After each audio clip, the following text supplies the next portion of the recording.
অজ্ঞানতিমিরান্ধস্য জ্ঞানাঞ্জনশলাকয়া চক্ষুরুন্মিলিতং যেন তস্मै শ্রীগুরবে নমঃ। বাঞ্ছাকল্পতরুভ্যশ্চ কৃপাসিন্ধুভ্য এব চ পতিতানাং পাবনেভ্যো বৈষ্ণবেভ্যো নমো নমঃ। আমরা নিত্যানন্দ প্রভুর 551তম শুভ জন্ম জয়ন্তী সমারাধনা তিথি উপলক্ষে নিতাই কথা আস্বাদন করছিলাম। চৈতন্য লীলার ব্যাস বিস্তারকর্তা শ্রীল বৃন্দাবন দাস ঠাকুর নিজ গুরুপাদ পদ্ম এবং আরাধ্য দেব শ্রী নিত্যানন্দ প্রভুর মহিমা চৈতন্য ভাগবতে যেভাবে বর্ণন করেছেন,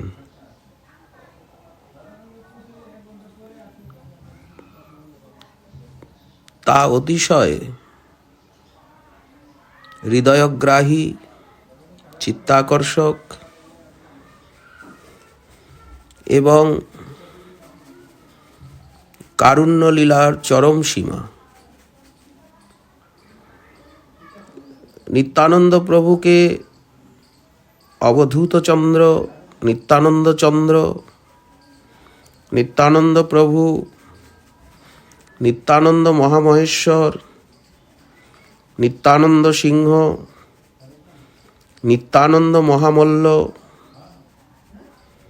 অবধূত চন্দ্র, অবধূত রায়, শ্রীচৈতন্যের প্রিয় বিগ্রহ, অভিন্ন চৈতন্য তনু, নানা নামে অভিহিত করা হয়েছে। শ্রী শ্রী গৌরসুন্দর মহাবদান্য, কিন্তু নিত্যানন্দ প্রভু যাকে আত্মসাৎ করেন নাই,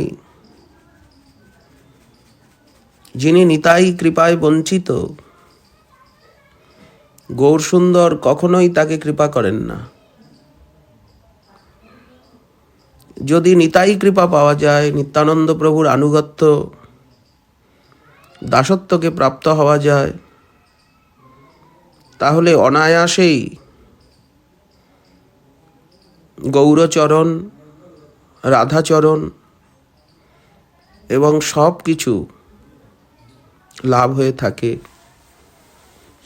এই জন্য বৃন্দাবন দাস ঠাকুর বললেন, সংসারের পার হই ভক্তির সাগরে, যে ডুবিবে সে ভজুক নিতাই চাঁদেরে, বৈষ্ণব চরণে মোর এই মনস্কাম, ভজি যেন জন্মে জন্মে প্রভু বলরাম। শ্রী নিত্যানন্দ প্রভু বলদেব ভিন্ন বিগ্রহ, ইষ্টদেব বন্দমোর নিত্যানন্দ রায়, চৈতন্যের কীর্তি স্ফুরে যাহার কৃপায়, সহস্র বদন বন্দ প্রভু বলরাম, যাহার সহস্র মুখে কৃষ্ণ যশোধাম। মহারত্ন থুই যেন মহাপ্রিয় স্থানে, যশরত্ন ভাণ্ডার শ্রী অনন্ত বদনে। অতএব আগে বলরামের স্তবন, করিলে সে মুখে স্ফুরে চৈতন্য কীর্তন। সহস্রেক ফণাধর প্রভু বলরাম, যতেক করয়ে প্রভু সকল উদ্দাম। শ্রীমৎ কৃষ্ণদাস কবিরাজ গোস্বামী পাদ তিনি চৈতন্য চরিতামৃতে নিত্যানন্দ প্রভুর স্বরূপ সম্বন্ধে শ্রী বৃন্দাবন দাস ঠাকুরের চরণানুস্মরণে এইরূপ বর্ণনা করেছেন। সর্ব অবতারী কৃষ্ণ স্বয়ং ভগবান, তাহার দ্বিতীয় দেহ শ্রী বলরাম, একই স্বরূপ দোহে ভিন্ন মাত্র কায়, আদ্য কায়ব্যূহ কৃষ্ণ লীলার সহায়। সেই কৃষ্ণ নবদ্বীপে শ্রীচৈতন্যচন্দ্র, সেই বলরাম সঙ্গে নিত্যানন্দ। এই নিত্যানন্দ প্রভুর তত্ত্ব।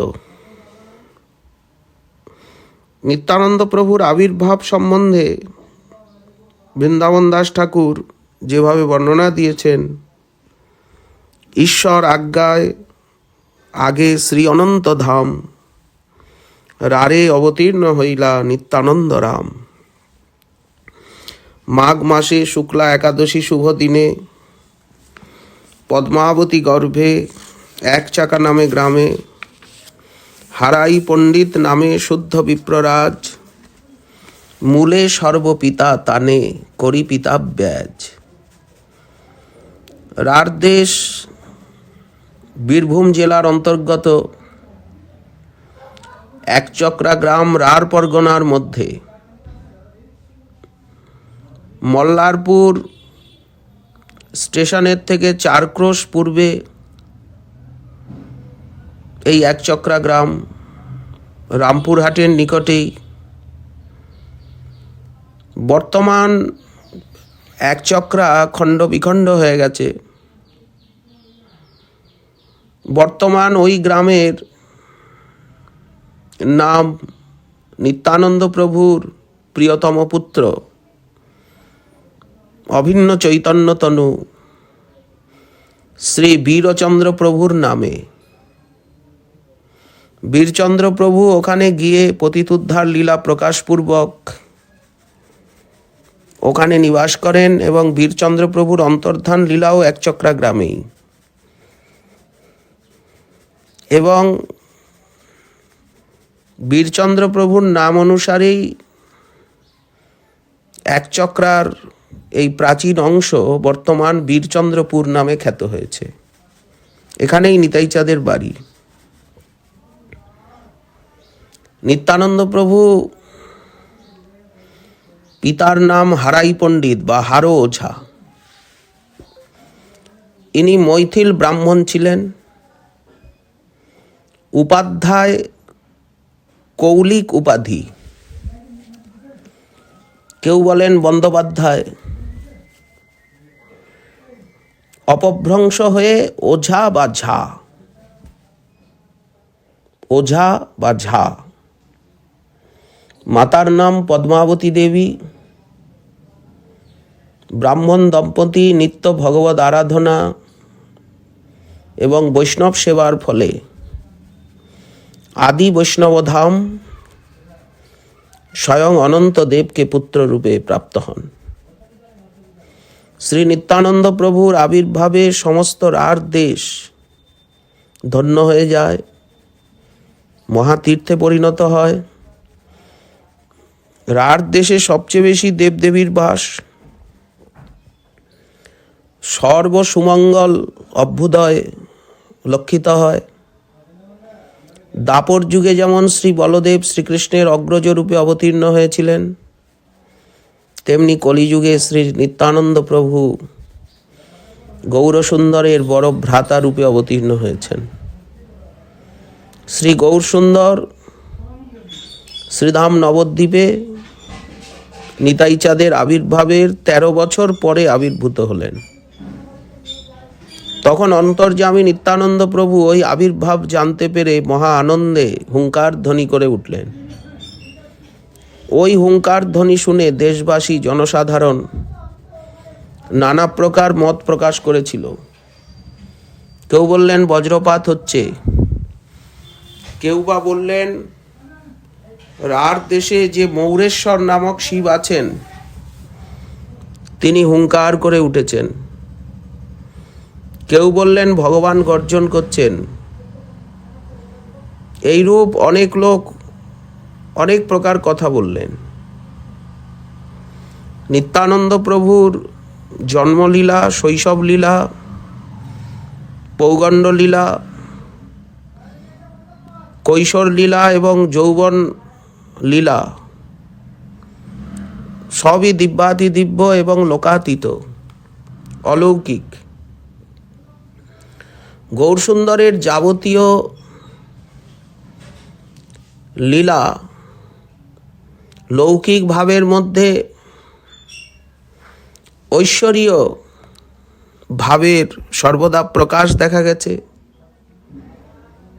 এইরূপ নিত্যানন্দ প্রভুর লীলার ভিতরেও ঐশ্বর্য মাধুর্য যুগপৎ প্রকাশিত। নিত্যানন্দ প্রভুর শৈশব লীলার যা বর্ণন দিয়েছেন ব্যাসাবতার, তিনি রামচন্দ্রের এবং কৃষ্ণচন্দ্রের মধুর বাল্যলীলাদির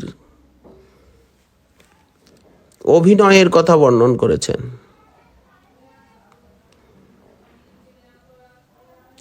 শিশুগণের যে ধর্ম, ক্রন্দন, চঞ্চলতা, ভয়, ভীতি, বস্তুর অপচয়, ভোজনার্থে বারবার আকাঙ্ক্ষা, কিন্তু নিত্যানন্দ চরিত্রে এসব দেখা যায় না। ধীর স্থির শান্ত। শিশুগণ সঙ্গে প্রভু যত ক্রীড়া করে, শ্রীকৃষ্ণের কার্য বিনা আর নাহি স্ফুরে। ভাগবতের সমস্ত কৃষ্ণলীলা তিনি খেলার ছলে প্রকাশ করছেন এক চক্রাধামে। দেবসভা করেন মিলিয়া শিশুগণে, পৃথিবীর রূপ কেহ করে নিবেদনে। পৃথিবী দেবী গিয়ে ভারবতী হয়ে ক্রন্দন করতে করতে দেবতাগণের কাছে উপস্থিত হলেন। আজকে এই খেলা হচ্ছে। তবে পৃথ্বী লইয়া সবে নদী তীরে যায়, শিশুগণ মেলি স্তুতি করে ঊর্ধ্বরায়। সবাই নদী তীরে গিয়েছেন, নিকটেই এক চক্রায় যমুনা নদী রয়েছে। সবাই ঊর্ধ্বমুখে আকাশের দিকে তাকিয়ে স্তুতি করছেন, অর্থাৎ সব দেবতা মিলে ক্ষীরসাগরের তীরে গেছেন। জন্মিবাও আমি গিয়া মথুরা গোকুলে, কোন শিশু লুকাইয়া ঊর্ধ্ব করি বলে। কোন শিশু গাছে উঠে উপরের থেকে বলছে আমি গোকুলে জন্ম নেব মথুরায়। কোনদিন নিশাভাগে শিশুগণ লইয়া বসুদেব দেবকীর করায়েন বিয়া। দেবকী বসুদেবের বিবাহ লীলার অভিনয় করছেন। খেলা বন্দিঘর করিয়া অত্যন্ত নিশাভাগে কৃষ্ণ জন্ম করায়েন কেহ নাহি জাগে। কোনদিন কৃষ্ণ জন্মলীলা খেলছেন। গোকুল সৃজিয়া তথি আনেন কৃষ্ণেরে, মহামায়া দিয়া লইয়া ভান্ডিলা কংসেরে। সব ভাগবতেরই বর্ণনা। মায়াদেবীকে নিয়ে এলেন। কোন শিশু সাজায়েন পুতনার রূপে, কেহ স্তনপান করে উঠি তার বুকে। কোনদিন আবার রামলীলার অভিনয় করছেন, কিন্তু পুতনা মক্ষণ অবধি। এইরকম সমস্ত বাল্যলীলা, কৈশোর লীলা, কৃষ্ণলীলার অভিনয় করছেন। কোনদিন নিত্যানন্দ সেতুবন্ধ করে, বানরের রূপ সব শিশুগণ ধরে। ভ্যারেন্ডার গাছ কাটি ফেলায়েন জলে, শিশুগণ মিলি সব জয় রঘুনাথ রঘুনাথ বলে। শ্রী লক্ষ্মণ রূপ প্রভু ধরিয়া আপনে, ধনু ধরি কোপে চলে সুগ্রীবের স্থানে। আরে রে রে, আরে রে রে, বানরা মোর প্রভু দুঃখ পায়, প্রাণ না লইমু যদি তবে ঝাট আয়। মাল্যবান পর্বতে মোর প্রভু পায় দুঃখ, নারীগণ লইয়া বেটা তুমি করো সুখ। কোনদিন ক্রুদ্ধ হইয়া পরশুরামেরে, মোর দোষ নাহি বিপ্র পালাহ সত্তরে। লক্ষণের ভাবে প্রভু হয় সেই রূপ, বুঝিতে না পারে শিশু মানয়ে কৌতুক। রামলীলার অভিনয় করছেন, খেলা। ইন্দ্রজিৎ বদলীলা কোনোদিন করে, কোনোদিন আপনে লক্ষণ ভাবে হারে। বিভীষণ করিয়া আনেন রামস্থানে, লঙ্কেশ্বর অভিষেক করেন তাহানে। কোন শিশু বলে মুই আইলু রাবণ, শক্তিশেল হানি এহ সম্বর লক্ষণ। এত বলি পদ্মপুষ্প মারিল ফেলিয়া, লক্ষণের ভাবে প্রভু পড়িলা ঢলিয়া। নিত্যানন্দ প্রভু এভাবে যখন মূর্ছা গেলেন, তখন সঙ্গের শিশুগণ তাকে জাগাবার চেষ্টা করতে লাগলেন, কিন্তু যেন তিনি প্রাণ শূন্যভাবে পড়ে রইলেন। তাই দেখে শিশুগণ এবার ভীত হয়ে শীঘ্র এখানে ছুটে এলেন, দেখলেন সত্যি সত্যি প্রাণ শূন্য নিত্যানন্দ। কেউ বললেন শিশু ভাবাবিষ্ট হয়েছে, কেউ বললেন অভিনয় করছে, হনুমান ওষুধ দিলে ভালো হবে। তখন কোনো শিশু হনুমানের ভাবে শীঘ্র ওষুধ নিয়ে এলেন। এক শিশু বৈদ্য বেশে সেই আনিত বৃক্ষলতার রস নিংড়িয়ে আর নিত্যানন্দের নাসাতে দিলেন। তৎক্ষণাৎ নিত্যানন্দ প্রভু চৈতন্য লাভ করে উঠে বসলেন। সকলে অবাক হয়ে গেলেন, বললেন আমরা কখনো এইরূপ খেলা দেখি নাই, কি করে জানলো? সকলে তখন জিজ্ঞাসা করলেন, তুমি এইরূপ খেলা কোথায় শিখলে? নিত্যানন্দ বললেন, আমার এ সকল খেলা স্বতঃসিদ্ধ। কেউই কিন্তু নিত্যানন্দের যথার্থ স্বরূপ জানতে পারলেন না। চিনিতে না পারে কেহ বিষ্ণু মায়া বসে। এইভাবে নিত্যানন্দ প্রভু এক চক্রায় শৈশব পৌগণ্ডকে অতিক্রম করে কৈশোর বয়সে পদার্পণ করলেন। তখন তার বয়স হয়েছে 12 বছর। শ্রী নিত্যানন্দ শ্রী হারাই এবং পদ্মাবতী দেবীর একমাত্র নয়নমণি প্রাণ মাতা পিতা নিত্যানন্দকে দেখে তারা আনন্দে আত্মহারা। এক ক্ষণকালও যদি চোখের আড়াল হন তো দেহে যেন প্রাণ থাকে না। হারাই পণ্ডিত সর্ববিধ কার্য করছেন, তার মধ্যেও মন প্রাণটা সর্বদা পুত্রের প্রতিই পড়ে আছে। একদিন এক বৈষ্ণব সন্ন্যাসী হারাই পণ্ডিতের ঘরে অতিথি হলেন। সন্ন্যাসীর খুব সেবা যত্ন করলেন। রাত্রিকালেও সন্ন্যাসী হারাই পণ্ডিতের ঘরে অবস্থান করছেন। সন্ন্যাসীর বড় ভালো লেগে গেল এই পুত্রকে। আনন্দে বিভোর হলেন নিত্যানন্দকে পেয়ে। সমস্ত রাত্রি সন্ন্যাসীর সঙ্গে কৃষ্ণ কথায় যাপন করলেন নিত্যানন্দ। সর্বাকর্ষক স্বভাবে নিতাইচাঁদের প্রতি পরম আকৃষ্ট হলেন এই ন্যাসিবর। তাকে ত্যাগ করে যেতে ইচ্ছা করলেন না। সকাল হলো, যখন বিদায় নেবেন তখন মনের গূঢ় অভিপ্রায় ব্যক্ত করলেন যে এই পুত্রকে ভিক্ষা দাও। বিনা মেঘে বজ্রপাতের মতো মূর্ছাপ্রাপ্ত হলেন ব্রাহ্মণী। কি নিদারুণ কথা! একমাত্র প্রাণের প্রাণস্বরূপ পুত্র নিত্যানন্দকে ভিক্ষা দিতে হবে এই সন্ন্যাসীর হাতে। আসলে সন্ন্যাসী এত ভালোবেসে ফেললেন, মাত্র একদিন এক রাত্রেই তিনি নিত্যানন্দকে এত আপন করে নিলেন। আর উনি প্রার্থনা করে বসলেন, এই পুত্রকে আমাকে ভিক্ষা দাও, এতে তোমাদের পরম কল্যাণ মঙ্গলই হবে। আমি একে সমস্ত তীর্থ পরিভ্রমণ করাবো, আমার কাছে রাখবো। পরিশেষে ব্রাহ্মণীর ধৈর্য ধারণপূর্বক বিচার করলেন যে পূর্বকালে মহারাজ দশরথ যেমন বিশ্বামিত্রের হাতে রামলক্ষণকে ভিক্ষা দিয়েছিলেন, সেরূপ আজ এই সন্ন্যাসীর হাতে নিত্যানন্দকে সমর্পণ করব, নতুবা আমাদের পরম অধর্ম হবে। ব্রাহ্মণী ক্রন্দন করতে করতে নিত্যানন্দকে অর্পণ করলেন। অতীব অনুনয়ের সঙ্গে বললেন, আমাদের একমাত্র প্রাণটি আপনাকে দিলাম, আপনি এর রক্ষণাবেক্ষণ করবেন। সন্ন্যাসীর সঙ্গে নিত্যানন্দ তীর্থ ভ্রমণে চললেন। পশ্চিম ভারত ভ্রমণকালে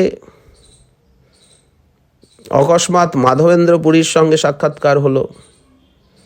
উভয়ের দর্শনে উভয়ের হৃদয়ে প্রেমের সমুদ্র যেন উথলে উঠল।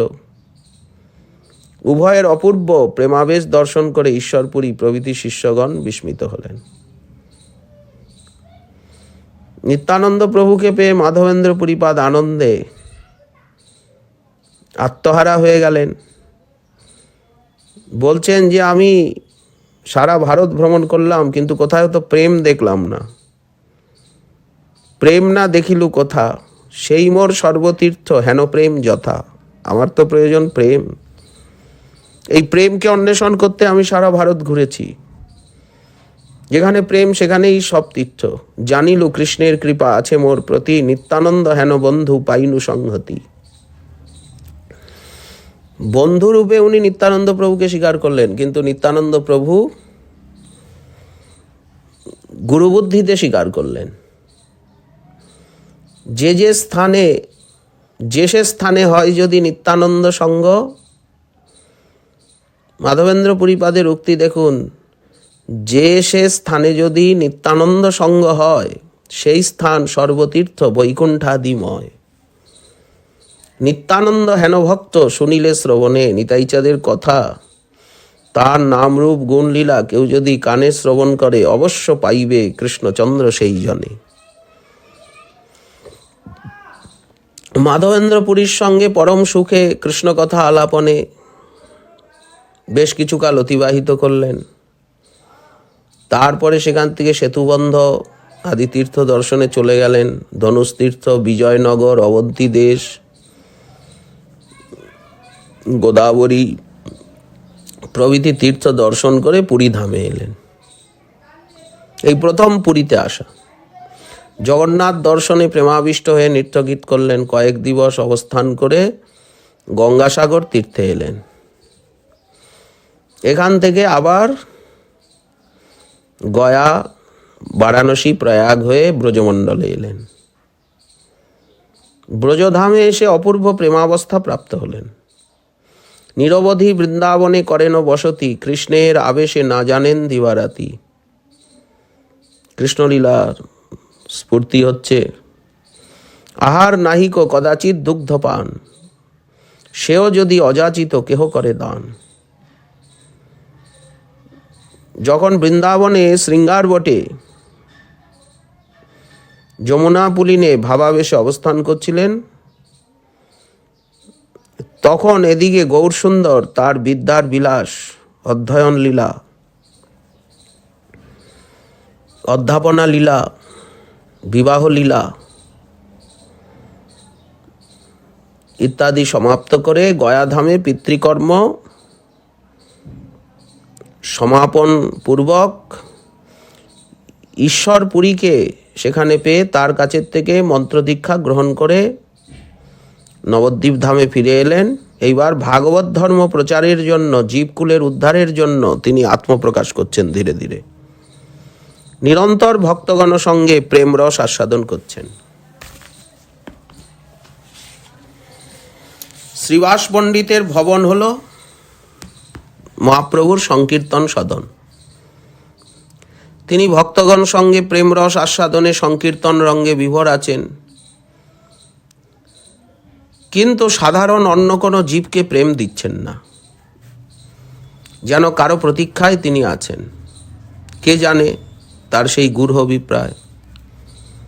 নিত্যানন্দ হবেন এই প্রেমধন বিতরণের প্রধান সহায়ক। তাই যেন গৌরসুন্দর তার প্রতীক্ষা করছেন। এদিকে বৃন্দাবনে নিত্যানন্দ প্রভু কৃষ্ণ প্রেমাবেশে কৃষ্ণানুসন্ধান করছেন। সব মন্দিরে সিংহাসনই যেন শূন্য। যেখানে যান সেখানে দেখেন যেন সবই শূন্য শূন্য, কৃষ্ণ নাই। কোথায় কৃষ্ণ, কোথায়? কোনো বন উপবন মন্দিরে খুঁজে পাচ্ছেন না। গিরিতটে, কালিন্দী তীরে। অনুসন্ধান করতে করতে শেষে দৈববাণী শুনলেন যে তিনি এখন গৌরমণ্ডল ভূমিতে নবদ্বীপে নদিয়ায় অবতীর্ণ হয়েছেন, সংকীর্তন বিলাস করছেন, সংকীর্তন বিহারী হয়েছেন, তুমি সেখানে যাও। এই কথা শুনে নিত্যানন্দ চললেন ব্রজমণ্ডল থেকে গৌরমণ্ডলের অভিমুখে। কোনোদিন অযাচিতভাবে একটু দুগ্ধ পান, নচেত উপবাস। শীঘ্রই গৌরদেশের শ্রীধাম নবদ্বীপে আগমন করলেন। নন্দন আচার্য পরম ভাগবত গঙ্গাতটে বাস করেন, তার গৃহে এসে উপস্থিত হলেন। কোনো পরিচয় নেই, আজানুলম্বিত ভুজযুগল, দিব্য দর্শন, দিব্য তেজ, অঙ্গে অঙ্গে মহাপুরুষ লক্ষণ। ভক্তিভরে দণ্ডবত প্রণতিপূর্বক পূজাদি করলেন, আতিথ্য সৎকার করলেন, ভিক্ষা করিয়ে গৃহেতে রাখলেন। এদিকে অন্তর্যামী শ্রী গৌর সুন্দর জানতে পেরে অন্তরে অন্তরে নিতাই চাঁদের সঙ্গে মিলিত হওয়ার জন্য ইচ্ছা প্রকাশ করলেন। তাড়াতাড়ি প্রভাতে শ্রীবাস অঙ্গনে আগমন করলেন। ভক্তগণ এসে উপস্থিত, মহাপ্রভুর চারিদিকে সকলে বসেছেন। মহাপ্রভু বললেন ভঙ্গি করে, আজকে আমি শেষ রাত্রে একটা সুস্বপ্ন দেখেছি। শেষ রজনীর স্বপ্ন প্রায় মিথ্যা হয় না। সে কথা শুনে ভক্তগণ অপূর্ব স্বপ্ন কথা শুনতে উৎসুক হলেন। তখন মহাপ্রভু বলতে লাগলেন যে এক তালধ্বজ রথ যেন আমার গৃহের দ্বারে উপনীত হয়েছে। সেই রথের মধ্যে এক বিশালকায় মহাপুরুষ, তার স্কন্ধে হল এবং মুষল আছে। তিনি নীলবসন পরিহিত, তার বাম হাতে বেত্র নির্মিত কমণ্ডলু। তিনি পুনঃ পুনঃ জিজ্ঞাসা করছেন, এই বাড়ি কি নিমাই পণ্ডিতের? এই বাড়ি কি নিমাই পণ্ডিতের? আমি তার পরিচয় জিজ্ঞাসা করলে তিনি বললেন, আমি তোমার ভাই, আগামীকাল আমাদের পরস্পরের পরিচয় হবে। তার কথা শুনে আমার বড়ই আনন্দ হলো, স্বপ্ন ভেঙে গেল, নিশা শেষ হলো। এই কথা বলতে বলতে মহাপ্রভু এক দিব্যভাবে বিভোর হলেন। কিছুক্ষণ ভাবাবিষ্ট থাকার পর বাহ্যদশা প্রাপ্ত হলেন। হরিদাস ঠাকুর, শ্রীবাস পণ্ডিত প্রভৃতির নিকট বলতে লাগলেন, আমার মনে হয় এই নবদ্বীপে নিশ্চয়ই কোনো মহাপুরুষ আগমন করেছেন, আপনারা তাকে অনুসন্ধান করুন। প্রভুর আজ্ঞা পেয়ে ভক্তগণ অনুসন্ধানে বেরোলেন, কিন্তু কোথায়ও পেলেন না। প্রভুর কাছে ফিরে এলেন। প্রভু বললেন, স্বপ্ন মিথ্যা হবার নয়, নিশ্চয়ই তিনি কোনো স্থানে আছেন।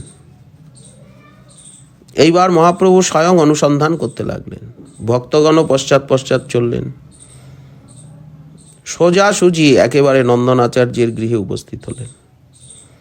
দেখছেন, নন্দনাচার্যের গৃহের বারান্দায় দিব্য আসনে এক মহাপুরুষ ধ্যানাবিষ্টভাবে উপবিষ্ট আছেন। সকলে অবাক। বহুকাল পর প্রাণের প্রিয়তম জনকে দর্শন করে কিছুক্ষণ অপলক নয়নে দাঁড়িয়ে রইলেন। নিত্যানন্দ প্রভুও প্রাণের দেবতাকে দীর্ঘকাল পরে দেখে পলক শূন্যভাবে দেখতে লাগলেন। কি আশ্চর্য!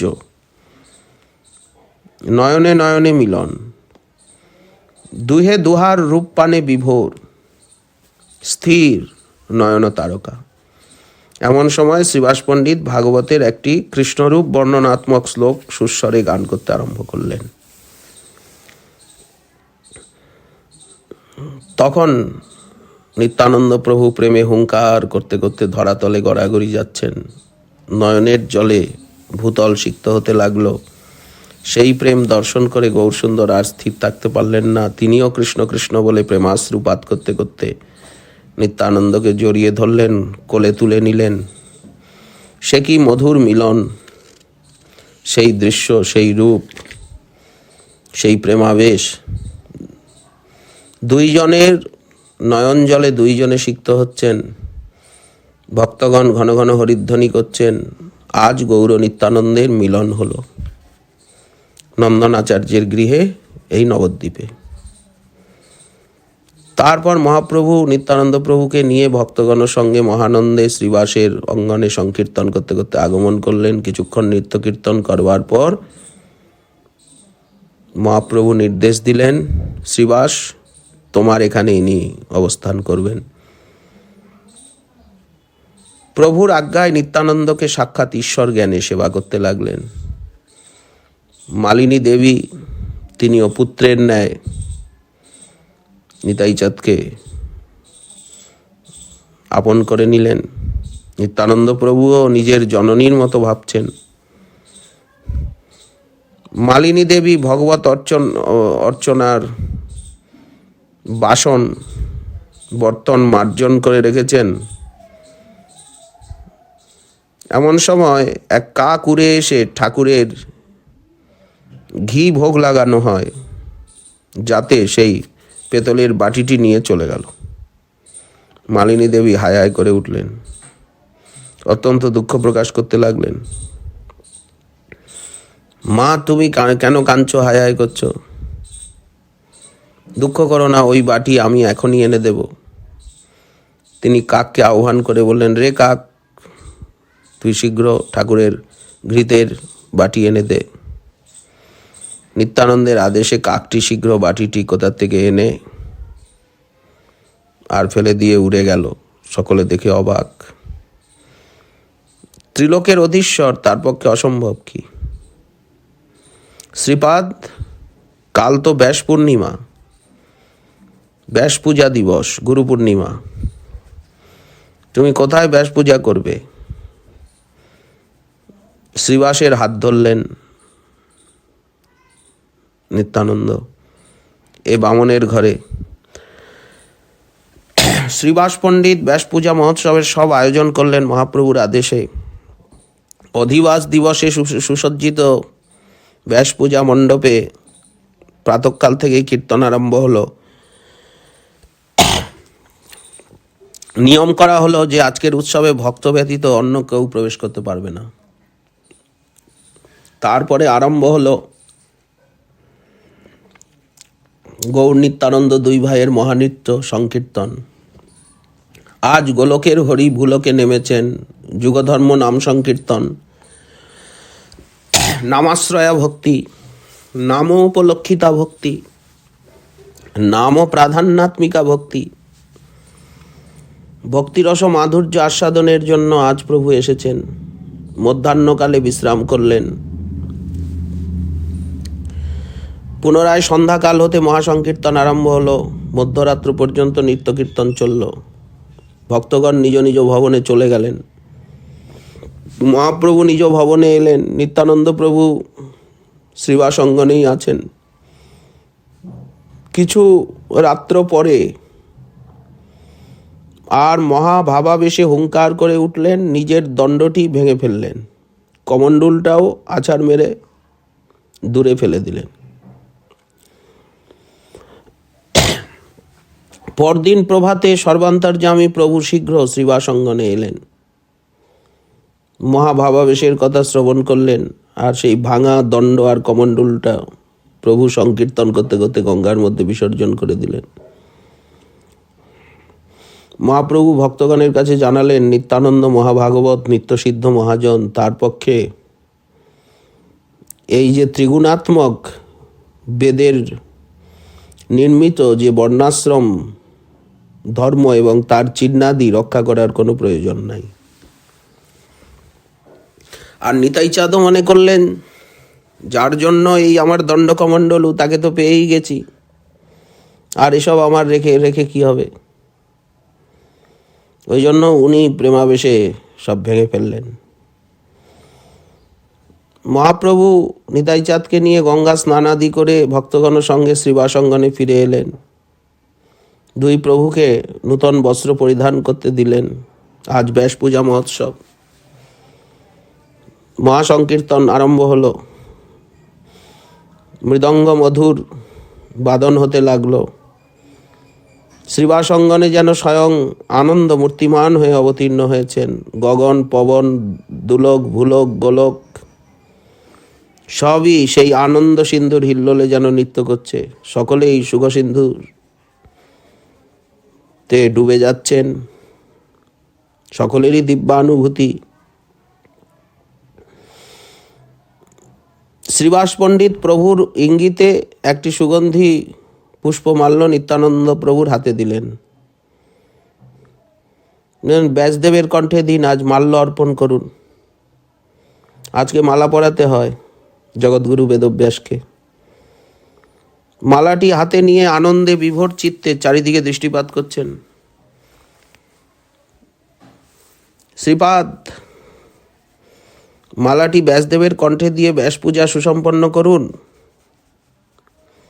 নিত্যানন্দ প্রভু হাস্য করতে করতে মালাটি গৌরসুন্দরের কণ্ঠে পরিয়ে দিলেন। জগৎকে জানালেন, তুমি আমার সব কিছু, আমি আবার কার পুজো করব? ভক্তগণ মহা হরিধ্বনি করে উঠলেন, অথচ মুখে কিছু বললেন না। আকাশের থেকে দেবদেবী আনন্দে নৃত্যগীত পুষ্পবৃষ্টি করতে লাগলেন। গৌরসুন্দর নিত্যানন্দ প্রভুকে ষড়ভুজ রূপ দর্শন করালেন। মহাপ্রভু আজ নিতাই চাঁদকে ষড়ভুজ রূপে দর্শন দিলেন।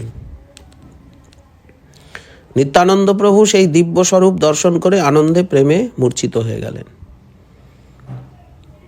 তখন গৌরসুন্দর তার শ্রীঅঙ্গ স্পর্শ করে বললেন, শ্রীপাদ, তুমি স্থির হও।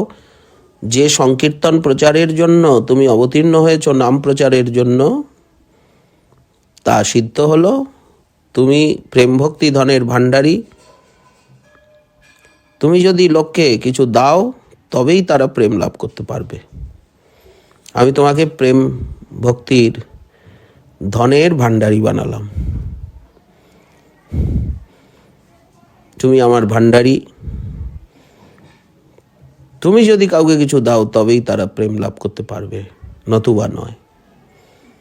নিত্যানন্দ প্রভু বাহ্যদশা লাভ করে প্রেমে ক্রন্দন করতে লাগলেন, প্রেম রস আস্বাদন করছেন। মহাপ্রভু সকলকে বললেন, আজ ব্যাস পূজা উৎসব খুব ভালোভাবে পরিপূর্ণ হলো, তোমরা সকলে কীর্তন করো।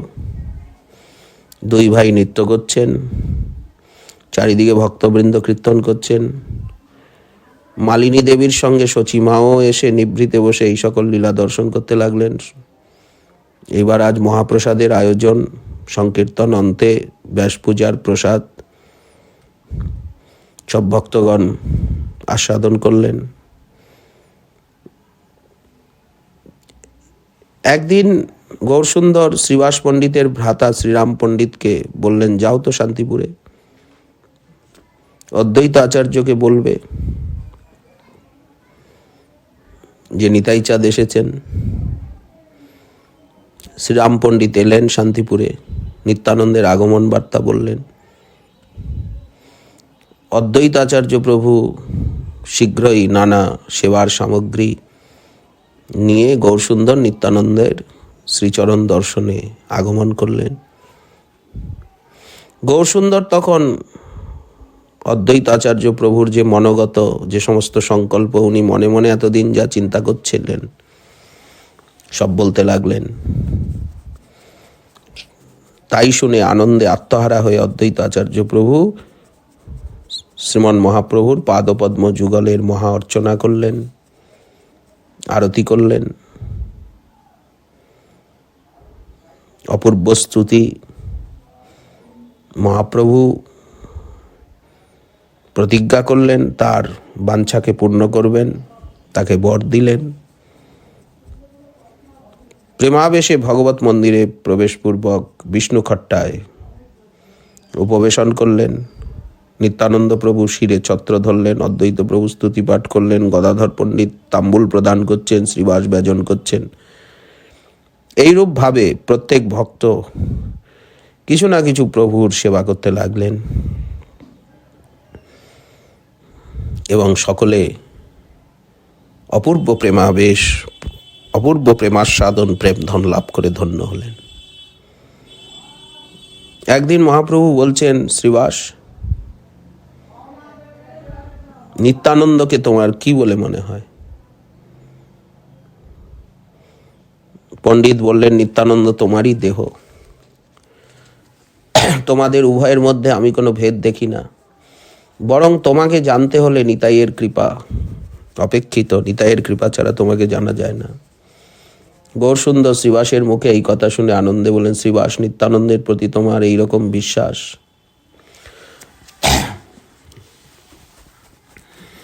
আমি তোমাকে বরদান করছি, তোমার গৃহে কোনোদিন অন্ন বস্ত্রের অভাব হবে না, তোমার গৃহে সকলেই চিরদিন পরিপূর্ণ থাকবে এবং তোমার সবাই আমার পরম প্রিয় হবে।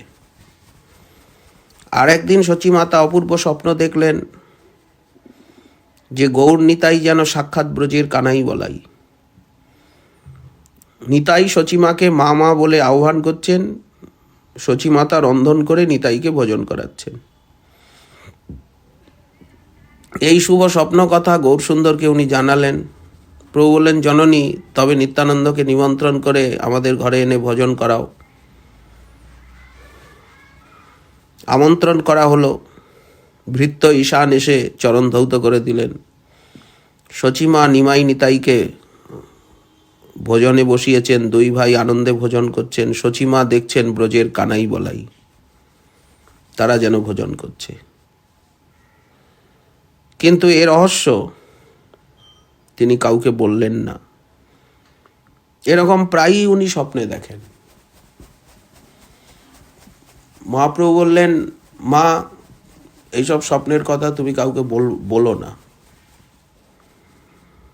একদিন শ্রীবাসঙ্গনে ভক্তগণের নিকটে নিত্যানন্দ তত্ত্ব বলতে লাগলেন প্রভু, যে নিত্যানন্দ আমারই প্রকাশ বিগ্রহ স্বরূপ, আমার থেকে কিছুমাত্র ভেদ নাই। আমি নিত্যানন্দের দ্বারা বিশ্বে প্রেম ভক্তি দান করব। এই কথা বলে স্বহস্তে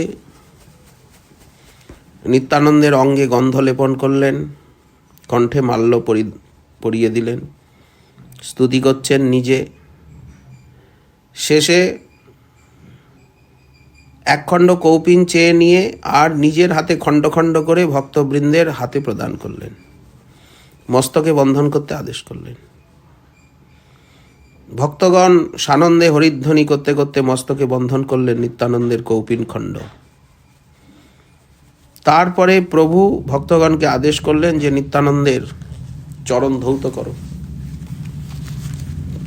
নিজে চরণামৃত সকলকে বিতরণ করছেন। সেই চরণামৃত পান করে ভক্তগণ অলৌকিক প্রেমন্মত্ত অবস্থাকে প্রাপ্ত হলেন, দিব্যানুভূতি। একদিন হঠাৎ মহাপ্রভু নিত্যানন্দ প্রভু আর হরিদাস ঠাকুরকে আহ্বান করে বললেন, হে নিত্যানন্দ, হে হরিদাস, তোমরা আমার আদেশ শ্রবণ করো। দয়াময়, কি আদেশ আমাদের প্রতি, কৃপা করে বলুন। এই আদেশ, তোমরা প্রতি ঘরে ঘরে যাও, এই ভিক্ষা করো। কি ভিক্ষা? বল কৃষ্ণ, ভজ কৃষ্ণ, কর কৃষ্ণ শিক্ষা। বল কৃষ্ণ, ভজ কৃষ্ণ, কর কৃষ্ণ শিক্ষা, এই মহাপ্রভুর উপদেশের সার। বল কৃষ্ণ, ভজ কৃষ্ণ, কর কৃষ্ণ শিক্ষা। মুখে কৃষ্ণ নাম করো, কৃষ্ণের সেবা করো, তার চরণ আরাধনা করো, আর ভক্তির সদাচার পালন করো। কৃষ্ণের সংসার করো, সদাচার পালন করো। এই সমস্ত শিক্ষা ছাড়া আর অন্য কোনো শিক্ষার কথা বলবে না। মুখে কৃষ্ণ নাম করবে, ঘরে কৃষ্ণ সেবা স্থাপন করে কৃষ্ণের সেবা করবে, কৃষ্ণের কথা বলবে, অধ্যয়ন করবে, আর ভক্তির যে সদাচার, সে সদাচার পালন করবে। এটাই ভিক্ষা, অন্য কোনো ভিক্ষা নাই। শুনো শুনো নিত্যানন্দ, শুনো হরিদাস, সর্বত্র আমার আজ্ঞা করহ প্রকাশ, প্রতি ঘরে ঘরে গিয়া করো এই ভিক্ষা, বল কৃষ্ণ ভজ কৃষ্ণ কর কৃষ্ণ শিক্ষা। ইহা বই আর না বলিবা বলাইবা, দিবা অবসানে আসি আমারে কহিবা। এই মহাপ্রভুর শিক্ষা। আচার্যগণের কি কাজ তাই বলা হচ্ছে। প্রতি ঘরে ঘরে গিয়ে প্রত্যেককে কৃষ্ণ ভজন করানো, কৃষ্ণ কথা শোনানো, কৃষ্ণ নাম মন্ত্র উপদেশ করা, সাধন ভক্তি শিক্ষা দেওয়া এবং সদাচার শিক্ষা দেওয়া। এরই মূলাচার্য রূপে মহাপ্রভু নিত্যানন্দ প্রভুকে এবং হরিদাস ঠাকুরকে এই দায়িত্ব দিলেন। সর্বপ্রথম এই যে জীবুদ্ধার নাম প্রেম প্রচারের দায়িত্ব নিত্যানন্দ প্রভু এবং হরিদাস ঠাকুরকে সমভাবে দিলেন। হরিদাস ঠাকুর আজীবন তাই করলেন, নিতাই চাঁদও করলেন। নিত্যানন্দ প্রভু এবং হরিদাস ঠাকুর নদিয়া নগরের ঘরে ঘরে এইভাবে নাম প্রচার করতে লাগলেন, কৃষ্ণ ভজনের প্রচার করতে লাগলেন। বল কৃষ্ণ ভজ কৃষ্ণ অর্থাৎ সেব কৃষ্ণ, কর কৃষ্ণ শিক্ষা। কৃষ্ণ শিক্ষা বলতে কি? গীতা ভাগবতের আলোচনা, ভক্তি গ্রন্থের আলোচনাই হচ্ছে কৃষ্ণ শিক্ষা। অনেকে অনেক কটাক্ষ কুৎসা নিন্দা করতে লাগলো, তা তো করবেই। আবার অনেক সজ্জন তারা এই মত মেনে নিলেন, এই প্রচার কার্যটি উত্তম প্রশংসনীয় বলতে লাগলেন। সেই সময় নদিয়ার কোতোয়ালের কার্য করত জগাই মাধাই। তারা ভয়ঙ্কর পাপী, মদ্যপানে বিভোর হয়ে থাকত। ব্রাহ্মণ কুলে তাদের জন্ম, কিন্তু তারা আচরণে অতি ভয়ঙ্কর। গঙ্গার তটে দুই ভাই মহাপাপী মদ্যপান করে বিভোর হয়ে পড়ে আছে। দয়াল ঠাকুর নিত্যানন্দ বিচার করলেন, এদেরকে কৃষ্ণ ভজন করাতে হবে, এদেরকে দিয়ে কৃষ্ণ নাম করাতে হবে, দুইজনকে উদ্ধার করতে হবে। নিত্যানন্দ প্রভু তাদের সম্মুখে উপস্থিত হয়ে বললেন, মহাপ্রভুর নির্দেশ, বলো কৃষ্ণ, কৃষ্ণ বলো, কৃষ্ণ কৃষ্ণ বলো, আর কৃষ্ণের সেবা করো, আর কৃষ্ণ বিষয়ক গ্রন্থাবলী অধ্যয়ন করো, কৃষ্ণ কথা বলো, কৃষ্ণ বিষয়ে শিক্ষা লাভ করো। দুই মাতোয়াল এই বলো কৃষ্ণ ভজ কৃষ্ণ কর কৃষ্ণ শিক্ষা, দুই শুনেই আর একেবারে ক্ষিপ্ত হয়ে উঠল। আরক্ত নয়নে বলতে লাগলো, তোর নাম কি রে? আমার নাম অবধূত। তুই কি বলছিস? বলে, কৃষ্ণ কৃষ্ণ বলতে বলছি, হরিনাম করতে বলছি, কৃষ্ণ কৃষ্ণ বলতে বলছি, আর কিছু বলছি না। এই কথা শুনে মাধাই রেগে অস্থির হলো। আমাদের প্রতি আবার উপদেশ? তুই কোথা থেকে এসছিস? তুই আমাদেরকে কৃষ্ণ বলাবি? ভাঙা হাড়ির টুকরো ছুঁড়ে মারল নিত্যানন্দের মাথায়। হাড়ির টুকরোর আঘাতে মাথা দিয়ে দরদর করে রক্ত পড়তে লাগলো। তথাপি অনুনয় করছেন, আমায় মেরেছ, ভালোই হয়েছে, একবার হরি হরি বলো, কৃষ্ণ কৃষ্ণ বলো, কৃষ্ণের সেবা করো, কৃষ্ণের সংসার করো।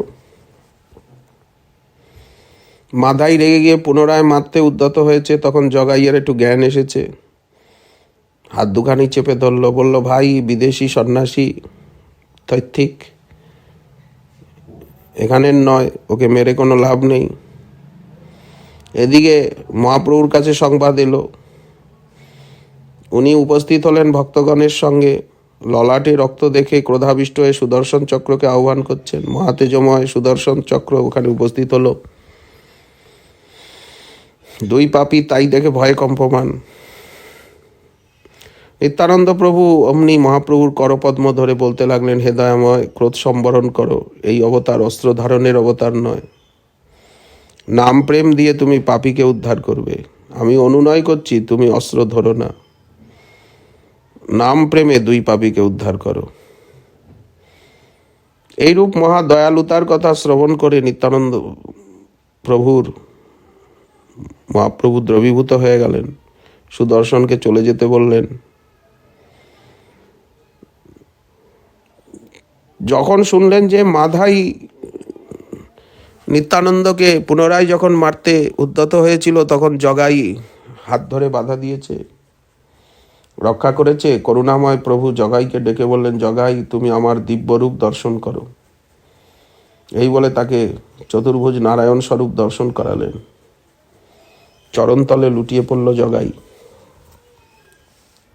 স্তুতি করতে লাগলো, কত করুণা, কত শীঘ্র তাদের সংশোধন হলো। মাধাই কিন্তু কিছুই দেখতে পাচ্ছে না। জগাই বলল, আমরা দুই ভাই, আমাকে দয়া করলে মাধাইকেও করো। প্রভু বললেন, নিত্যানন্দ আমার প্রাণ, যে নিত্যানন্দকে দ্রোহ করে তাকে আমি কৃপা করতে পারি না। মাধাই যদি নিতাইয়ের চরণ ধরে অপরাধ ক্ষমা প্রার্থনা করে তবেই সে প্রেম পাবে, নতুবা পাবে না। তখন মাধাই শ্রী নিত্যানন্দের চরণ তলে লুটিয়ে পড়লেন। নিত্যানন্দ তাকে বক্ষে তুলে আলিঙ্গন করলেন। ভক্তগণ চারিদিকে মহাহরিধ্বনি করতে লাগলেন। পতিত পাবন নিতাই চাঁদ জগাই মাধাই দুই পাপীকে উদ্ধার করে পতিত পাবন নামের সার্থকতা দেখালেন। নদিয়া নগরে যুগধর্ম নাম সংকীর্তনের প্রচার হচ্ছিল চারিদিকে। জগাই মাধাইও তাতে যোগ দিল, তারাও সবসময় কীর্তনের আগে থাকছে। তখন নদিয়ার শাসক ভীষণ বাধা প্রদান করল। ভক্তগণের গৃহে প্রবেশ করে তারা মৃদঙ্গ ভেঙে ফেলতে লাগলো, করতাল গঙ্গায় ছুঁড়ে ফেলতে লাগলো। ভক্তগণ নিবেদন করলেন প্রভুর কাছে যে শাসক সমাজ মেনে নিচ্ছে না, শাসকগণ বিরোধিতা করছে। মহাপ্রভু তখন নিত্যানন্দ প্রভুর সঙ্গে পরামর্শ করে ভক্তগণকে নিয়ে এক সন্ধ্যায় বিরাট নগর সংকীর্তন বার করলেন। কোথার থেকে যে এত ভক্ত সমাগম হলো কেউ বুঝতে পারল না। 10 দিক আলোকিত হয়ে উঠল। সংকীর্তনের রোল ত্রিলোককে অতিক্রম করে যেন গোলকে পৌঁছালো। গৌর সুন্দর নিত্যানন্দ সেই আনন্দ সিন্ধুকে উদ্বেলিত করে নদিয়া নগরকে একেবারে নিমজ্জিত করে দিলেন মহাসংকীর্তনে। আবাল বৃদ্ধ বনিতা সেই প্রেমের বন্যায় ডুবে গেলেন। সংকীর্তনের দল নবদ্বীপ পরিক্রমা করে গঙ্গার তীরে তীরে কাজীর গৃহে এসে উপস্থিত হলো। এই এত লোকজন, এত ঐশ্বর্য বিভূতি দর্শন করে উনি নিস্তব্ধভাবে ঘরে বসে রইলেন। তার সমস্ত শক্তি যেন কেউ অপহরণ করে নিয়েছে, উৎসাহ বল। গৌরহরি, নিতাইচাঁদ, অদ্বৈতাচার্য, গদাধর শ্রীনিবাস তারা ভিতরে গেলেন, তাকে আহ্বান করলেন, বললেন যে আজ যে মহাসংকীর্তন হচ্ছে, আমরা যে আপনার ঘরের অঙ্গনে এসে গেছি, আপনার ঘরে প্রবেশ করে গেলাম, বাধা দিচ্ছেন না কেন? উত্তর করলেন তখন তিনি যে, হে গৌরহরি, আমি যে দিন মৃদঙ্গ ভেঙে দিয়েছিলাম সেই রাত্রেই ভয়ঙ্কর স্বপ্ন দেখেছি। এক ভয়ঙ্কর সিংহ, নৃসিংহ মূর্তি হুঙ্কার করে আর আমার বক্ষে আরোহণ করে আর বলছে, এই মৃদঙ্গ খণ্ডে তোর বক্ষ বিদীর্ণ করব। বিশাল সিংহ আমার বুকে উঠে গর্জন করছে যে তোর বুকটা চিরে ফেলবো। আমি ভয়ে অনেক স্তব করতে লাগলাম। শেষে তিনি বললেন, আজ তোকে ক্ষমা করে যাচ্ছি, আর যদি এমন করেছিস। স্বপ্ন ভেঙে গেল, রাত শেষ হলো, সে অবধি আমি আর সংকীর্তনে বাধা দিই নাই। আমার মনে হয় তুমি সেই ঈশ্বর, ক্ষমা করো। মহাপ্রভু বলেন, আমি সব দোষ ক্ষমা করব, তুমি একবার হরিনাম করো, হরিবল বলো। এটি যুগধর্ম, সবার জন্য। যুগধর্ম যুগের সবার জন্য, একা খালি আমার জন্য নয়। হরিনাম যুগধর্ম, সংকীর্তন যুগধর্ম। নিত্যানন্দ প্রভু এবং মহাপ্রভুর দর্শনে স্পর্শনে বাণী শ্রবণ করে একেবারে মুগ্ধ, আত্মহারা হয়ে গেল। প্রভুর সঙ্গে সঙ্গে হরিনাম গান করতে করতে চললেন। ভক্তগণ হরিধ্বনি দিতে লাগলেন। সেই থেকে উনি পরম ভক্ত হলেন। আজও তার সমাধি রয়েছে। চাঁদকাজী নামে খ্যাত হলেন। নিত্যানন্দ প্রভু মহাপ্রভুর যাবতীয় লীলার সহায়ক। যখন জগৎজীবের উদ্ধারের জন্য প্রভু সন্ন্যাস গ্রহণ করলেন, নিত্যানন্দ প্রভু তার সঙ্গী হলেন। শান্তিপুরে নিয়ে এলেন, সেখানের থেকে শ্রীক্ষেত্রধামে যাত্রা করলেন। মহাপ্রভুর সঙ্গে শ্রীক্ষেত্রে রইলেন, রথযাত্রা আদি দর্শন করলেন। মহাপ্রভু দক্ষিণ ভারত ভ্রমণ করে এলেন। গৌড়দেশবাসী ভক্তবৃন্দ এলো, রথযাত্রা মহামহোৎসব আদি হলো। এইভাবে সময় অতিবাহিত হতে লাগলো মহাপ্রভুর সঙ্গে। একদিন নিভৃতে নিত্যানন্দ প্রভুকে ডেকে মহাপ্রভু বললেন, আমরা দুইজনই যদি পুরীধামে অবস্থান করি নীলাচলে, তাহলে গৌড়দেশবাসী ভক্তগণের কি গতি হবে?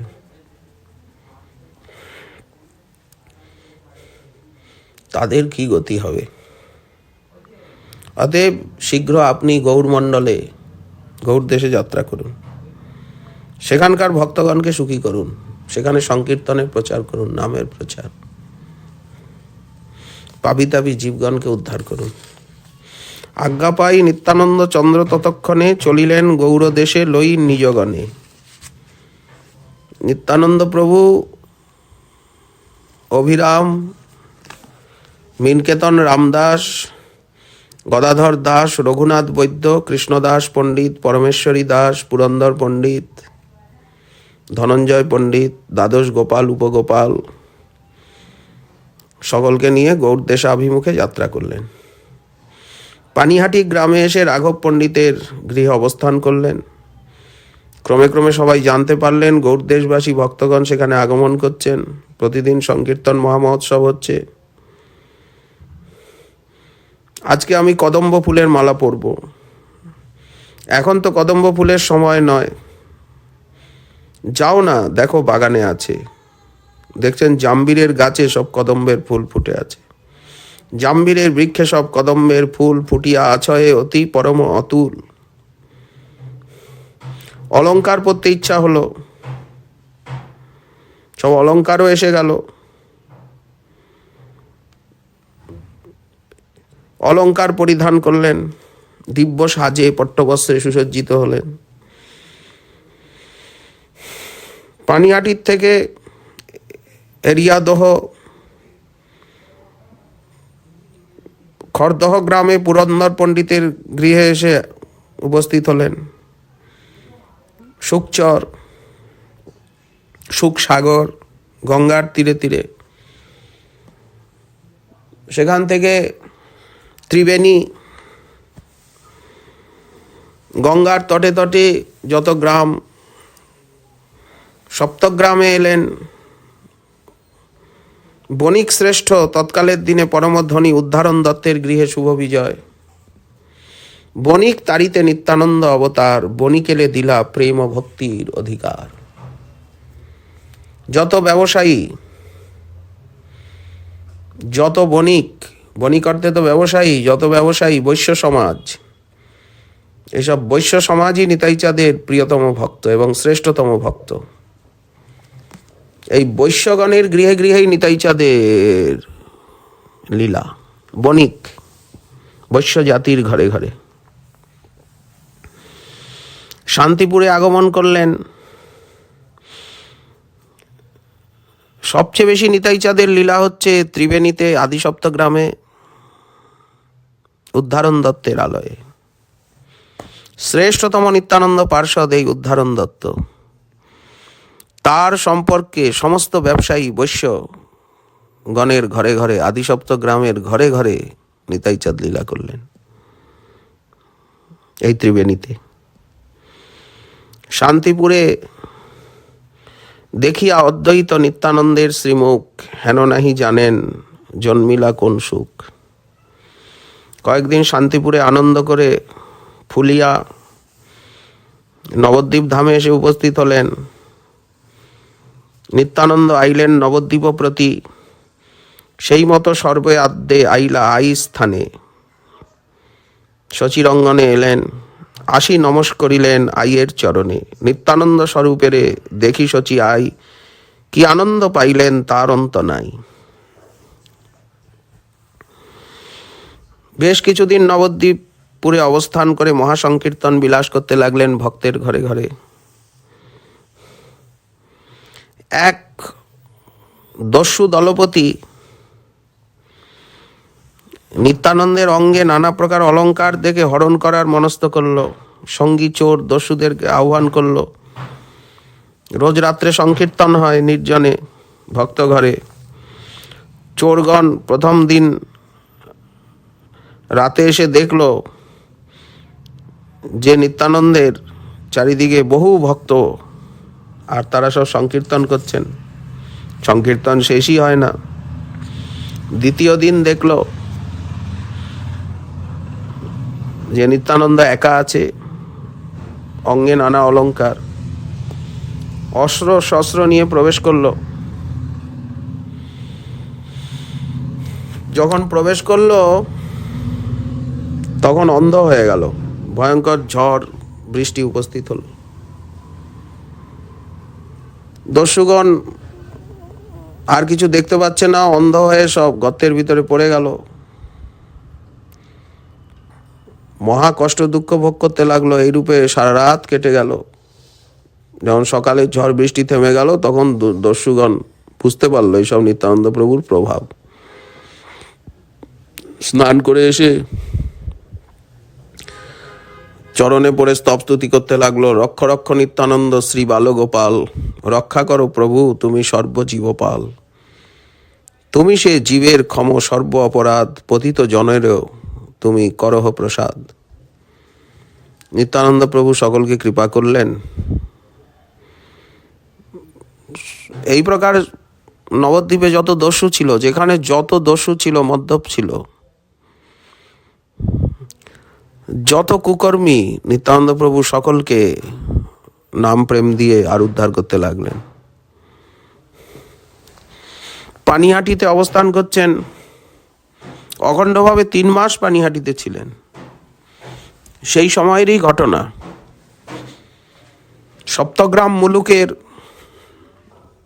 জমিদার, পুরো হুগলি জেলা হাওড়া জেলার রাজা, বিশাল রাজপ্রাসাদ রাজবাড়ি, হিরণ্য গোবর্ধন মজুমদারের একমাত্র পুত্র। এখানে হরিদাস ঠাকুরও এসেছেন, হরিদাস ঠাকুরও থেকেছেন অনেক আগে। হরিদাস ঠাকুরেরই কৃপা প্রসাদ। তারই কৃপায় ত্যাগ বৈরাগ্য যুক্তা ভক্তি প্রাপ্ত হয়েছেন একমাত্র পুত্র রঘুনাথ দাস। তিনি এসে নিত্যানন্দ প্রভুর চরণে শরণাপন্ন হলেন। নিত্যানন্দ প্রভু রঘুনাথকে নিকটে টেনে এনে তার কোটিচন্দ্র সুশীতল শ্রীচরণ তার মস্তকে ধারণ করলেন। বললেন, তোমাকে দণ্ড দেব, তুমি চোর। তোমার শাস্তি হচ্ছে তুমি আমার ভক্তগণকে দই চিরা ভোজন করাও। দই চিরা মহামহোৎসব অনুষ্ঠিত হলো। অদ্যাপিও দধি চিরা মহোৎসব পানিহাটিতে হচ্ছে এই লীলার স্মৃতিতে। নিত্যানন্দ প্রভুর কৃপায় রঘুনাথ সংসার বন্ধনের থেকে মুক্তি লাভ করলেন, বিশাল ঐশ্বর্য। একথা উনি নিজে লিখেছেন, নিজে স্বীকার করেছেন, চৈতন্য চৈতামৃতেও আছে। গৌরসুন্দরের পাদপদ্ম চিরদিনের জন্য লাভ হলো। নিত্যানন্দ প্রসাদে সে সকল সংসার অদ্যাপিও গায়ে শ্রী চৈতন্য অবতার। আজ যে আমরা গৌর নাম, গৌর কথা, গৌর রূপ, গুণলীলা, গৌর ধামকে পেয়েছি নিতাইচাঁদের কৃপায়। নিতাইচাঁদের কাজ নাম প্রচার, সেবা প্রচার, সদাচারের প্রচার, গৌর কথার প্রচার, গৌর ধামের প্রচার। শ্রীচৈতন্য সেই কৃষ্ণ নিত্যানন্দ রাম, নিত্যানন্দ পূর্ণ করে চৈতন্যের কাম। নিত্যানন্দ মহিমা সিন্ধু অনন্ত অপার, এক কণ স্পর্শী মাত্র সে কৃপা তাহার। নিতাইয়ের করুণা হবে, ব্রজের আধা কৃষ্ণ পাবে, ধর নিতাইয়ের চরণ দুখানি। নিত্যানন্দ প্রভুর সঙ্গে সঙ্গে যারা সর্বদা পরিভ্রমণ করছেন তারা সকলেই ব্রজের সখা। অভিরাম ঠাকুর ব্রজের শ্রীদাম, শ্রীপাঠ খানাকুল, হুগলি জেলায় কৃষ্ণনগর। সুন্দরানন্দ ঠাকুর তেমনি কমলাকর পিপ্পলাই, শ্রীপাঠ মহেশ খর্দার ওপারে। গৌরীদাস পণ্ডিত সুবল সখার অবতার, শ্রীপাঠ অম্বিকা কালনা। পরমেশ্বরী দাস, শ্রীপাঠ আটপুর, হরিপালের আগে হুগলি জেলায়। শ্রী ধনঞ্জয় পণ্ডিত ঠাকুর, শীতলগ্রাম, কাটোয়ার নিকট, জলন্দি, সাচরা পাচরা। শ্রী মহেশ পণ্ডিত, শ্রীপাঠ পালপাড়া, চাকদা। পুরুষোত্তম পণ্ডিত, শ্রীপাঠ সুখসাগর। কালাকৃষ্ণ দাস, শ্রীপাঠ আকাইহাট।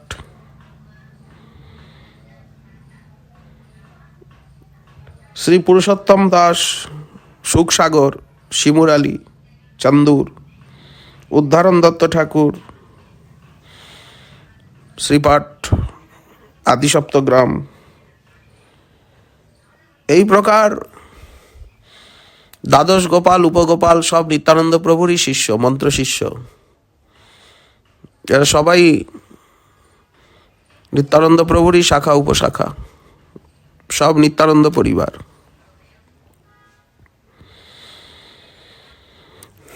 ব্যাসাবতার শ্রীল বৃন্দাবন দাস ঠাকুর নিজেকে নিত্যানন্দ প্রভুর শেষ শিষ্য বলে, শেষ ভৃত্য বলে, সেবক বলে পরিচয় দিয়েছেন। পতিত পাবন নিতাইচাঁদের প্রতিটি লীলাই অনন্ত এবং অফুরন্ত এবং পরম কৃপায় পরিপূর্ণ।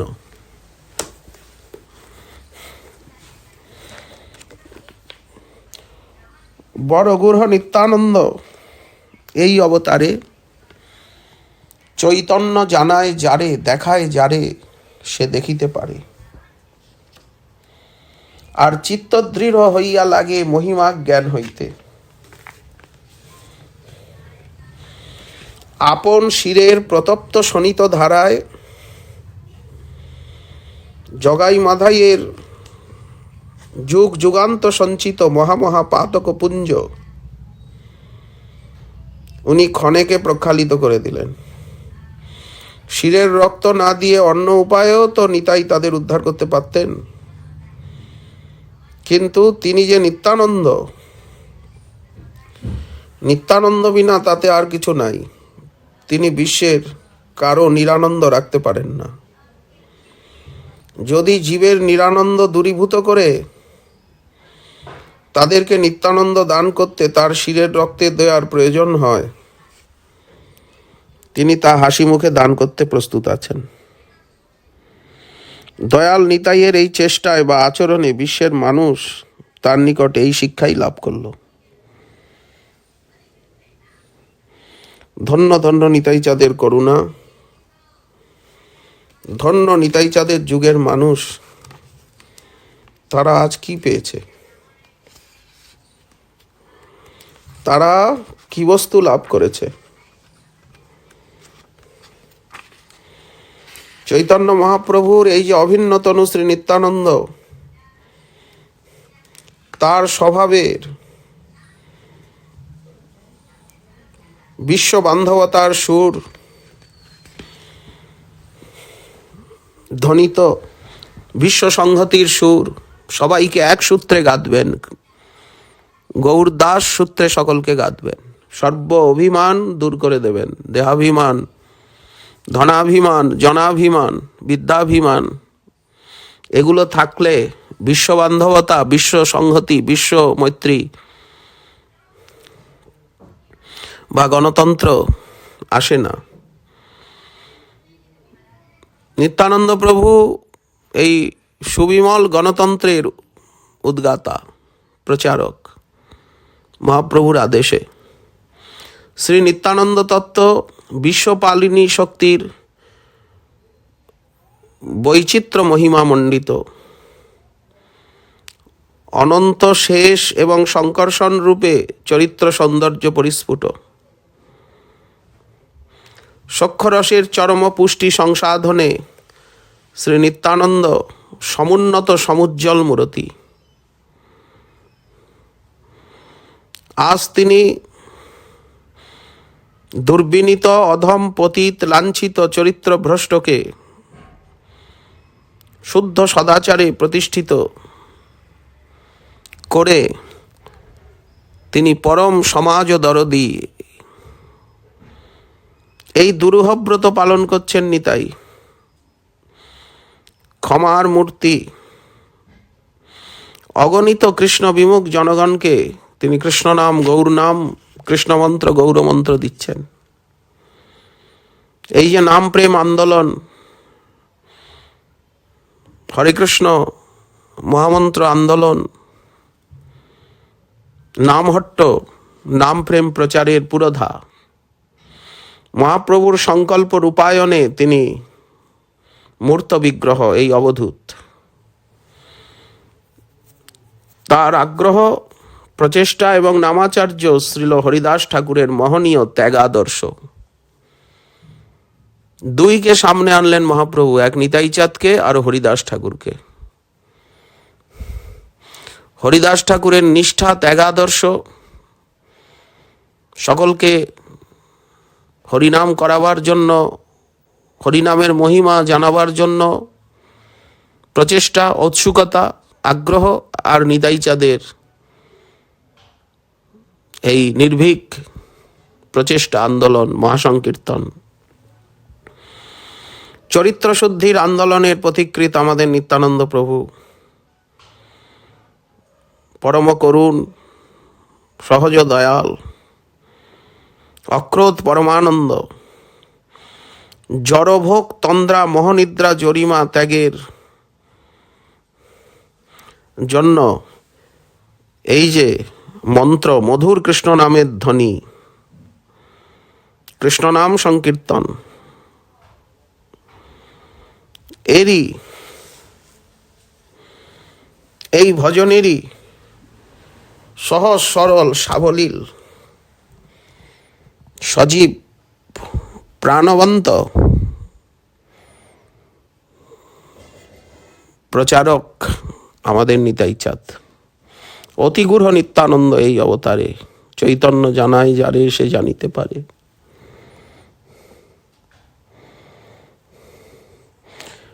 নিত্যানন্দ প্রভু তার ক্ষমার আয়ুধে, দয়ার আয়ুধে সুসজ্জিত হয়ে তার প্রেমবর্ষী অনুরাগ উদ্গীরণে এই সংকীর্তনের মধ্যে দিয়ে সকলকে এক সূত্রে গেঁথেছেন, সকলকে আপন করে নিয়েছেন। ব্রাহ্মণ, ক্ষত্রিয়, বৈশ্য, অন্তজ, সকলকে এই যে আকুতি ভরা বিশ্ব ঐক্যের মন্ত্র, এই যে প্রেম সাম্রাজ্য, বিশ্বব্যাপী প্রেম সাম্রাজ্য গঠনের যে উদার সংকল্প, আমরা হরিদাস ঠাকুর নামাচার্য আর নিতাই চাঁদ হরিনামের প্রচারক, সংকীর্তনের মূর্ত বিগ্রহ। শাস্ত্র আনুগত্যই ভজনের ভিত্তি। সকপল কল্পিত বক্তব্য আর শাস্ত্র সিদ্ধান্ত এক বস্তু নয়। এই জন্য শাস্ত্রাভিজ্ঞ যারা, তারা শাস্ত্রবাক্য সংগ্রহ করে এবং সুনিপুণ, নির্ভীক, নিরপেক্ষ পারদর্শিতায়, শাস্ত্র সমীক্ষায়, সিদ্ধান্ত সংস্থাপনে সুদৃঢ় চেতা হয়ে তারা এইভাবে মহাপ্রভু এবং তার পরিকরগণের এবং তাদের যে ভাবাদর্শ, তার কথা নিরন্তর কীর্তন করবেন, নিরন্তর লেখনী মুখে প্রকাশ করবেন, আস্বাদন করবেন। তা না হলে বর্তমান কালের যে ভোগ ও প্রাচুর্যে আমাদের দৈন্য, আমাদের যে হতাশা ভরা জীবন, তাতে হরিদাস ঠাকুরের আদর্শ এবং নিতাই চাঁদের করুণা, উদারতা, মানবের প্রতি যে প্রেম, মানব প্রেমের যে প্রতিভা উজ্জ্বল,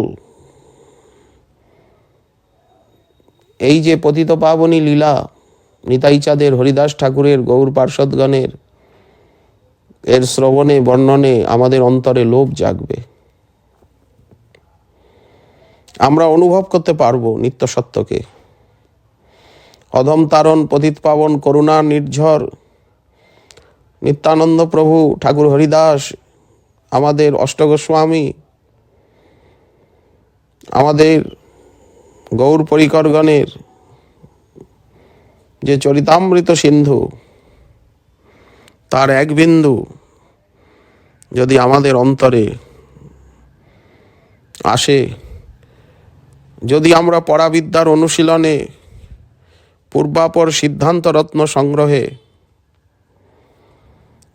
আমরা প্রকৃত আগ্রহ, যত্ন, শ্রমশীলতা এবং দৃঢ় প্রত্যয়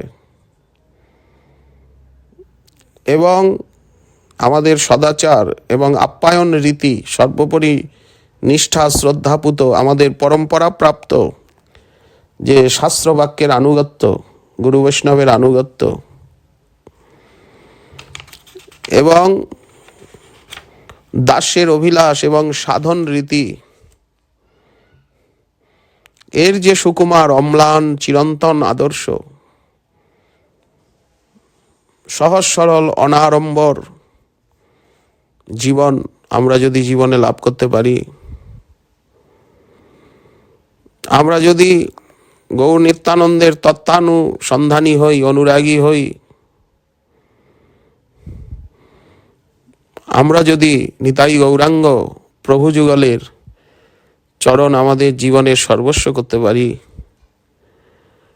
তাহলেই আমাদের জীবন সেই প্রেম রাজ্যের দিকে, অনুভূতির দিকে এগিয়ে যাবে। চিন্ময় বা অলৌকিক ভগবত তত্ত্ব কেবল শাস্ত্রবাক্যেই জানা যায়। ভ্রম প্রমাদ আদি রহিত মহাজনের বাণীর দ্বারাই একমাত্র জ্ঞাত হওয়া যায়। এই জন্য অতি গূঢ় এবং পরম রহস্যময় ভক্তিতত্ত্ব, ভগবত লীলাতত্ত্ব আলোচনায় মায়াবদ্ধ জীবের কোনো অধিকার নেই।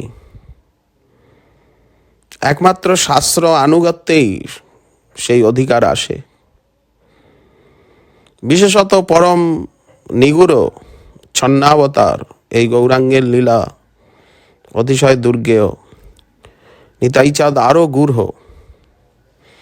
তিনি হরিনাম প্রেম প্রচারের জন্য বিশ্বের সর্বত্র যে অভিনব উদ্দীপনাময়ী আনন্দ শক্তি সঞ্চার করেছেন, ভক্তির সূক্ষ্ম দৃষ্টি ছাড়া ভজন করতে করতে যখন দৃষ্টি সূক্ষ্ম হবে, অপ্রাকৃত দিব্য চিন্ময় হবে ইন্দ্রিয়, তখনই তার অনুভব সম্ভব। গৌরাঙ্গের যুগের মানুষকে প্রেম ভক্তি প্রদাতা নিতাইয়ের মহিমার সঙ্গে পরিচিত হতেই হবে। কারণ পরম রহস্যময় নিতাই চাঁদ অতি দুর্গেয় দুরাবগাহ হলেও মহাপ্রভুর কৃপায়, গৌর ভক্তগণের কৃপায় তিনি আমাদের কাছে সুজ্ঞেয় হবেন। মহাপ্রভু নিজে শ্রীমুখে বলেছেন, নিত্যানন্দে যার তিলার্ধেক দেশ রহে, দাস হইলেও সেই মোর প্রিয় নহে। এই জন্য নিতাই তত্ত্বে যদি বিন্দুমাত্র অবজ্ঞা জন্মায়, তাহলে গৌরাঙ্গ ভজন সম্পূর্ণ নিষ্ফল হয়ে যাবে। গৌরাঙ্গদেব স্বয়ং এবং তার পার্ষদগণ যেভাবে নিত্যানন্দ তত্ত্ব বর্ণন করেছেন, তার ব্যতিক্রম ঘটলেই এই সুমহান তত্ত্বের প্রতি অবজ্ঞা সুনিশ্চিত, অপরাধ অবশ্যম্ভাবী। এখন কালের প্রভাবে নিত্যানন্দ তত্ত্ব বিষয়ে নানা প্রকার মতবাদের প্রচার এবং প্রসার বৃদ্ধি প্রাপ্ত হচ্ছে। এই জন্য নিতাই চাঁদের কথা, নিতাই চাঁদের লীলা বিশেষভাবে এই যে অতি গূঢ়, অতীব রহস্যময়, মানব বুদ্ধির সর্বথা দুর্গেয়, এটি আমরা আস্বাদন করতে অভিলাষ করি। শ্রীমান মহাপ্রভুর কৃপা হলে আগামীকাল আবার রইল এ বিষয়ে আস্বাদনের আকাঙ্ক্ষা। আজকে নিতাই কথার এখানেই বিশ্রাম দেওয়া হলো।